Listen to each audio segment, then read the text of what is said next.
뭐해? 아, 내일 구국운동 시험인데 뭐 하나도 안 했어. 소래와 웃어다 웃어. 아, 그러면 여기 가서 인강 보면 도움 돼. 뭐였더라?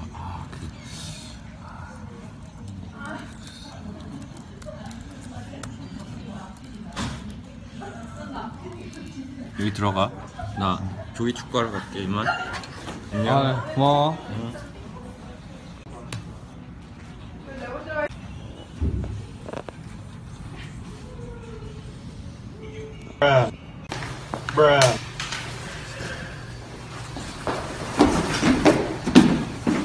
아이고 미안해요. 학생들 미안해요. 제가 오늘 그 조기 축구를 하느라 좀 바빠가지고. 이 사람 어디서 많이 본 것 같은데? 오늘은 수업이 무슨 내용이었지? 국채 보상 운동. 이건 내용이 쉬워요. 자, 그러면 빨리 합시다. 국채 보상 운동 아시는 사람?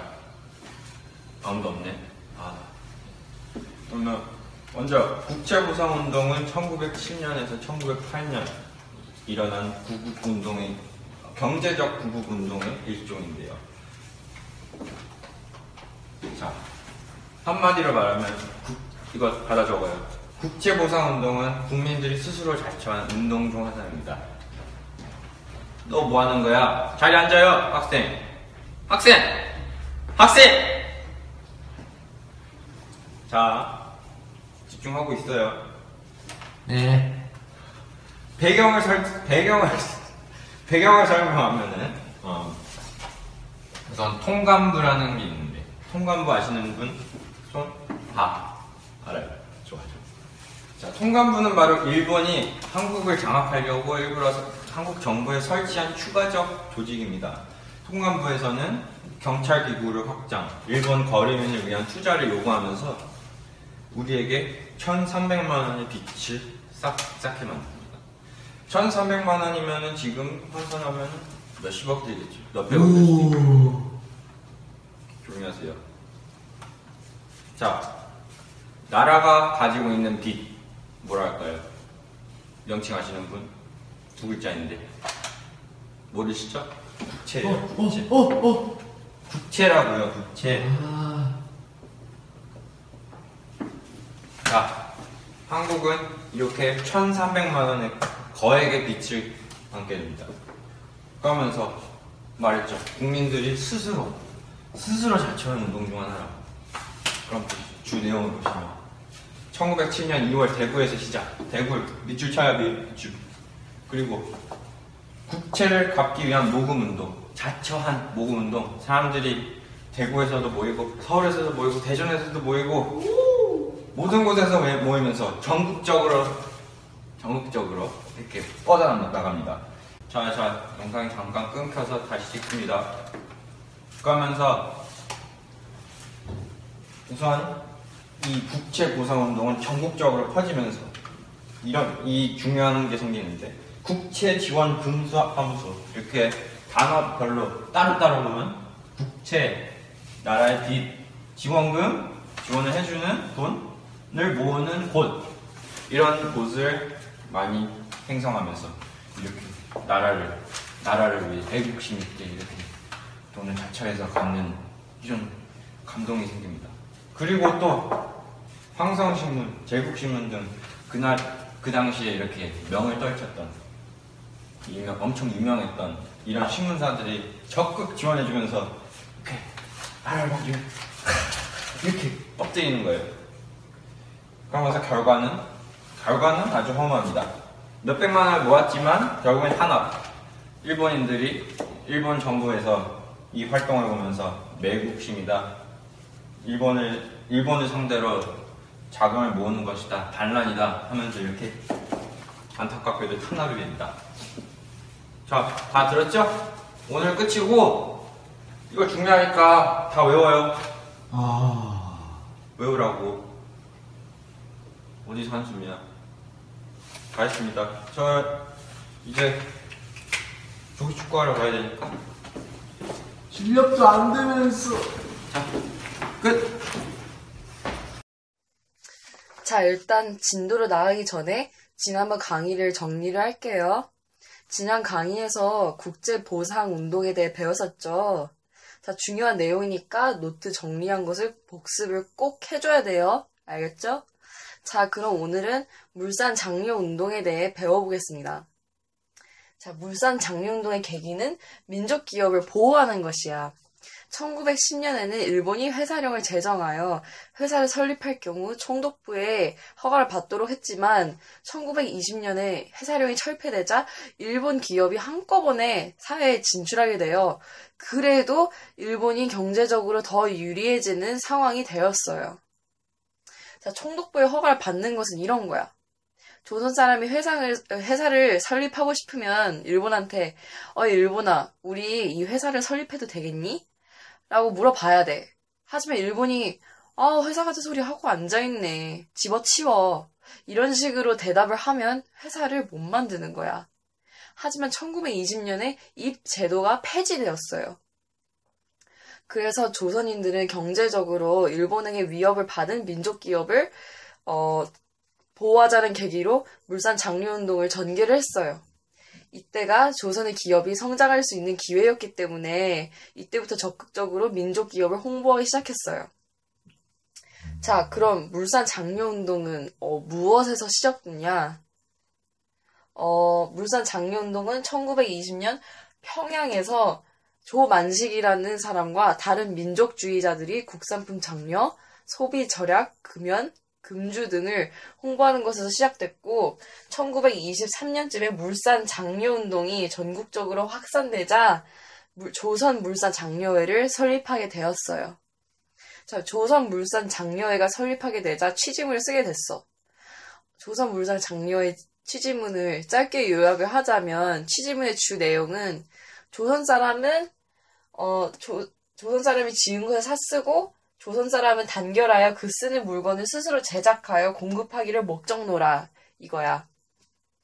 그것뿐만 아니라 취지문의 그 일부에는 건전한 소비를 위해 술, 담배를 하지 말라는 내용이 강조되기도 했어요. 자, 여러분들도 뭐 술, 담배 안 좋은 거 알죠? 네, 암 걸리니까 술, 담배 하지 마. 안 좋은 거야. 하지만 아쉽게도 일본이 물산 장려운동을 항일운동으로 받아들여서 결국에는 탄압을 당하게 돼요, 한국인들이. 물산 장려운동도 한계가 있었어요. 일본의 제품이 워낙 값이 싸고 질이 좋기 때문에 일본 상품 대신 국산품을 사용하는데 조선인들이 어려움을 많이 느끼게 됐습니다. 여러분들도 싼 거 좋아하니까 메이드 인 차이나 거 많이 사죠. 같은 원리예요. 자, 우리나라 물건과 술, 담배를 끊는 것을 홍보하는 운동이라 다 좋아 보이지. 사실 물산 장려운동 그렇게 오래 못 갔어요. 자, 일본의 탄압이 반복되고 국산품의 구매력이 점점 낮아지자 결국은 민족주의자들과 청년 단체들이 탈퇴를 하고 대중들에게 인정받지 못한 상태로 물산 장려운동이 중단되게 됐습니다. 물산 장려운동에 대해 알아보니까 그렇게 어렵진 않죠. 정말 간결하게 정리를 하자면 물산 장려운동은 그냥 우리나라 물건과 기업을 살리려는 운동이에요. 자세한 건 몰라도 이건 꼭 아셔야 돼요. 그럼 필기하신 걸 정리해 주시고 다음 시간에 볼게요. 왜 이렇게 말을 비꼬는 것 같지? 안녕하세요. 제 이름은 유희진이고요. 저는 오늘 1일 강사로 역할을 할 겁니다. 자, 오늘은 노동쟁의에 대해서 배워볼 건데요. 노동쟁의 안에서도 원산 노동자 총파업에 대해서 배워볼 겁니다. 자, 원산 노동자 총파업은 1929년에서부터 1월 13일에서부터 4월 6일까지 장기간적인 노동쟁의로 손꼽히고 있는데요. 자, 일단 시작은 어떻게 됐을까요? 노동쟁의는 어떻게 시작이 됐을까요? 일제의 식민지 공업화가 되면서 이제 노동자들은 임금이 싸지고 또 열악한 노동자 환경 때문에 이제 시달리고 있었습니다. 삶이 힘들었던 거죠.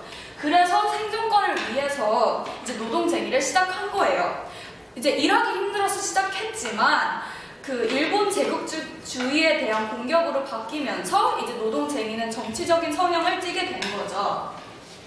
자, 이제 원산 노동자 총파업으로 들어가게 되면 이제 문평제유라는 회사가 있었어요. 이제 문평제유는 이제 석유 회사인데 그 간부들이 다 일본 사람이었고, 그리고 조선인 노동자들을 구타를 하거나 멸시를 하거나 되게 모욕적인 말을 되게 서슴지 않게 했다고 해요. 그럼 이제 노동자들은 어때요? 되게 막 화가 나지 않아요? 하지만 이게 아무래도 돈벌이기도 하고 집에 뭐 가족들도 있을 테고 해서 꾹꾹 참았습니다. 하지만 1928년 이제 조선인 구타 사건이 발생하게 돼요. 이제 또 일본 관리가 이제 조선인 노동자를 또 구타를 하게 되는 거죠. 이 계기로 이제 노동자들은 참을 수 없다라 해서 들고 일어나게 된 거예요. 일단 바로 노동쟁의를 시작하지는 않았어요. 이런 그 구타 사건이 있고 난 다음에 그 회사한테 제의를 넣은 거죠. 약간 생활 조건 개선 등등 우리의 권리를 지켜달라 이런 걸로 요구를 이제 회사 측에다 넣었어요. 하지만 회사는 당연히 듣지 않았겠죠. 왜냐하면 이 일제강점기 시대 때는 원산노동연합회 아니면 노동단체들이 인정이 되지 않았기 때문이에요. 그래서 이제 문평제유 노동조합, 그러니까 이 회사를 다니고 있는 노동자들이 이제 한 무리가 돼서 이른 조합이 이제 문평제유 노동조합인데, 이 노동조합이 제일 큰 원산 노동자 연합회에다가 보고를 넣어요. 우리가 회사한테 이런 요구를 했는데 회사가 들어주지 않는다. 어떻게 해야 될까? 해서 이제 원산 노동자 연합회, 이제 더 큰 연합회죠. 여기에서는 우리가 이제 파업을 하자. 이걸 우리가 이제 일을 안 나가고 우리가 파업을 하면 뭔가 들어주지 않을까? 해서 그거를 이제 진행을 하게 됩니다. 그래서 모든 노동자들이 이제 문평제유에 일하는 모든 노동자들이 파업을 하게 돼요. 그래서 이제 회사 운영이 안 되는 거죠. 운전사들, 뭐 조리사들 다 이제 파업을 하게 되니까. 그래서 이제 그 문평제유의 일제 회사와 다른 일제 회사들은 어떻게 대응을 했을까? 이제 여기서부터 원산노동연합회 vs 원산상업회의소의 대결이 시작됩니다. 자, 원산상업회의소는 일제 회사들을 가지고 있는 간부들이 모여서 하는 회의소고요. 이제 이 회의소에서는 어떻게 원산노동연합회 이 파업을 어떻게 우리가 대응을 하냐를 이제 주제로 얘기를 합니다. 그래서 나온 결론은 원산노동연합회에 소속되어 있는 모든 노동자들은 이제 거부를 하겠다. 이제 고용을 하지 않겠다라는 거를 결단을 내리고, 또 파업 동참을 해서 회사를 결근한 노동자들은 더 이상 쓰지 않겠다. 너는 해고야. 약간 이런 식으로 나아갑니다. 그리고 또 이제 이 노동자들을, 원래 조선인 노동자를 대체를 할 인력이 필요하니까 기계 문제상으로 다시 진행을 하겠습니다. 자, 우리가 어디서 끊었죠? 자, 원산노동연합회 밑에 24개 조직이 있습니다. 이 24개 조직에 속해 있는 2,200명의 노동자들이 이제 들고 일어났어요. 들고 일어나서 총파업을 한 거예요. 이제 모두 다 회사를 나가지 않고 이제 프로테스트를 하는 거죠. 이렇기 때문에 일본 경찰들은 노동조합에 있는 간부들을 이제 구속하기 시작합니다. 이제 이걸 어떻게 제지를 할 건가가 제일 관건이 된 거죠. 이제 원산상업회의소는 이 총파업에 대해서 어떻게 이거를 어떻게 무마시킬 수 있을까? 어떻게 원산노동연합회를 짓밟을 수 있을까라는 거에 대해서 이제 기다립니다. 왜냐면 원산상업회의소는 이 일제 회사들의 간부를 모인 이 모임은 원산노동연합회가 굴복하길 바랬어요. 그래서 기다렸어요. 왜냐하면 이제 원산노동연합회의 그 파업 기금이 고갈이 되면 노동자들의 생활이 어려워질 테니까, 그럼 안에서 이제 분란이 있겠죠. 노동자들 사이에서. 그런 때를 기다렸습니다.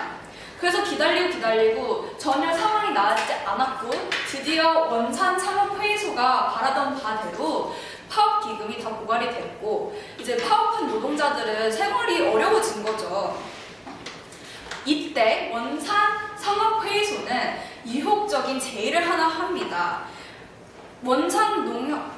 원산노동연합회에서 탈퇴를 하라. 그리고 우리가 만든 한남노동회에 가입을 하면 우리가 자동으로 취직을 시켜주겠다. 그럼 너네 돈을 벌 수 있어. 어때? 라고 물어봅니다.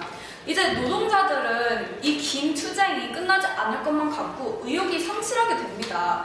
또 혼란스러운 나머지 이 총파업 이런 투쟁 같은 것들이 이제 폭력적이게 변하면서 이제 노동자들은 의욕을 이제 상실하게 되고 4월 6일 이제 이때 단체 자유 취업 결의를 하면서 이 연합회는 흩어지게 됩니다. 이제 총 정리를 하자면 이 노동쟁이, 특히 원산 노동 총파업은 이제 노동자들이 이긴 투쟁은 아니었어요. 하지만 여기서 중요한 점은 이 원산 총파업처럼 장기적이고 조직적인 노동 투쟁이 이제 한국 역사상 없었다는 거죠. 약간 이런 거에서 중점을 두면 좋겠고, 일단 오늘 강의는 여기까지였고요. 그리고 다음에 뵙겠습니다. 감사합니다. 이 사람 왜 이렇게 신났대? 역사가 재밌나봐. 네, 안녕하세요. 해커즈 학원의 김태원 강사입니다. 오늘은 암태도 소작쟁이에 대해 강의를 하려 합니다. 여러분도 알다시피 일제강점기는 1910년서부터 1945년까지 지속되었습니다. 암태도 소작쟁이는 여기쯤인 1920년도에 발생했습니다. 여기가 암태도입니다. 자, 그러면 소작인들은 무엇인가? 여기 있는 사람이 소작입니다.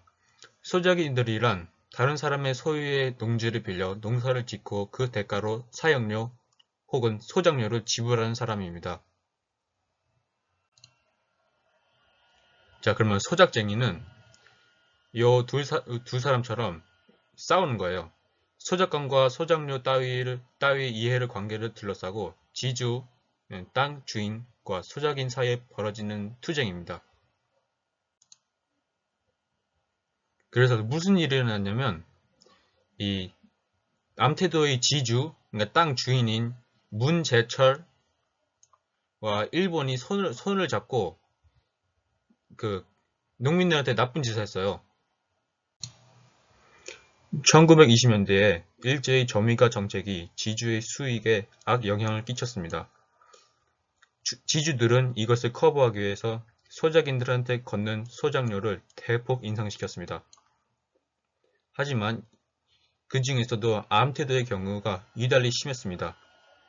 그래서 암태도의 소작인들은 들고 일어났습니다. 그래서 1923년의 추수기인 8월을 앞두고 암태도의 소작인들은 서택이라는 사람을 리더로 앞세워 암태도 소작인회를 세우고 소작료를 인하할 것을 요구했습니다. 하지만 이 요구는 거절당하자 소작인들은 추수를 안하고 소작료 불납 등을 통해 지주를 상대로 맞섰습니다. 이에 대한 대응으로 목포 경찰서는 몇 명의 일본 경찰을 배치시켜 소작인들을 위협했습니다. 그렇다고 소작인들은 포기하지 않았습니다. 계속 항의하고 또 위협당하고 이런 위협에도 계속되는 소작인들의 방황 때문에 소작료를 거둘 수 없었던 지주는 무력과 고소를 하는 등으로 강제로 소작료를 거두려고 했지만 끝까지 소작인들은 포기하지 않았습니다. 이런 패턴으로 계속된 지주와 소작인들의 싸움은 결국 회의에서 합의됩니다. 지금까지 해커즈 학원 김태환 강사였습니다. 감사합니다.